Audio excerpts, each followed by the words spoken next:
Please subscribe.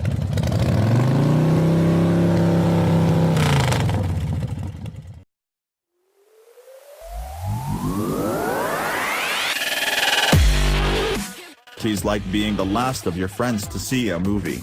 You've avoided the spoilers, but you also know they loved it.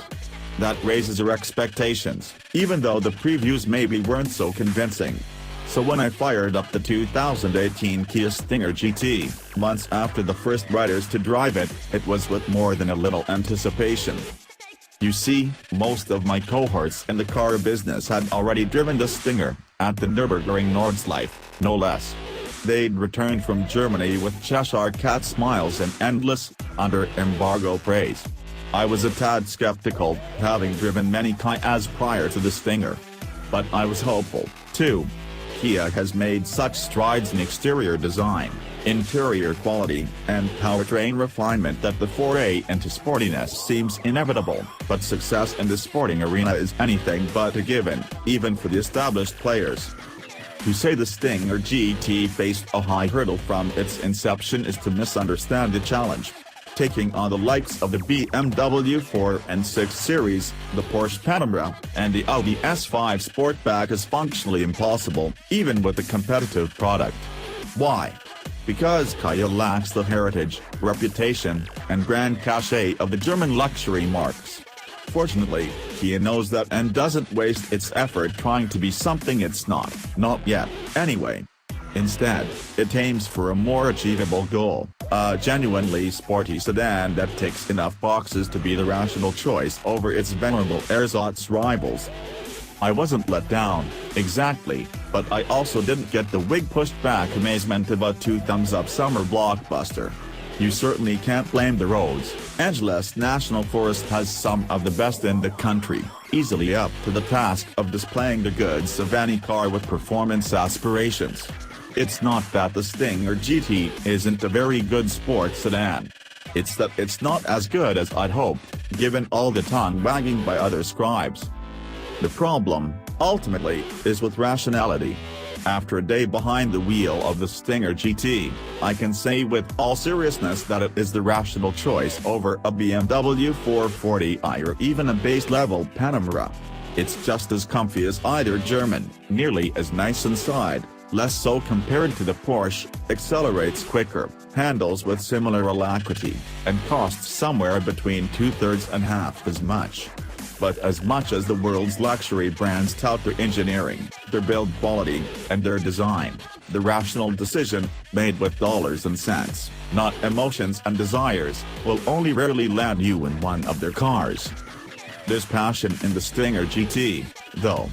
With Albert Biermann, former vice president of engineering at BMW's AIM GmbH, at the helm of Hyundai Kia's vehicle testing and high-performance development group, the Stinger has real performance bona fides despite having no heritage to draw on in the rear-drive sports sedan arena.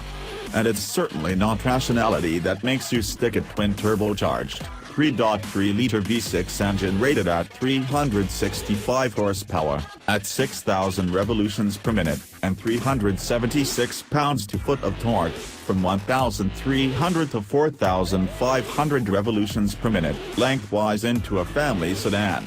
Rationality does strike with the use of an 8-speed automatic transmission, but that's quickly forgotten when you realize, upon turning off all the electronic nannies, that the instrument panel is telling you launch control is now available. Peg the brakes, pin the gas, and then bam!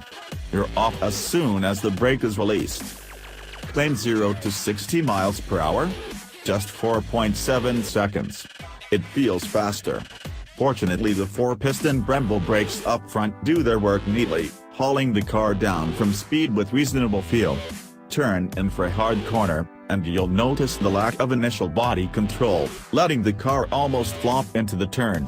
I suspect this is down to the tuning of the progressive rate springs, rather than damping, and it pays dividends in ride quality, but it leaves the Stinger GT feeling a bit softer and lazy on the front end, especially when compared back-to-back with the Porsche Panamera. Once the car has leaned sufficiently to reach the higher rate portion of the springs, however, body motion is well controlled, and transitioning to profitable throttle application is easy.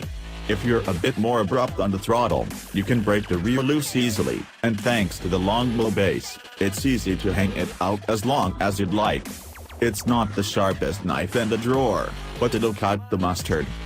The Stinger GT's all-wheel drive system has perceptible rear bias when driven hard, too. But even in the rear drive-only model, with the Stinger GT's safety equipment and maximum alert, it's all but impossible to slide the car more than a few feet, which should reassure drivers curious about the dynamics of a rear-wheel drive car but not yet used to the delicacy required on the throttle in wet or wintry conditions.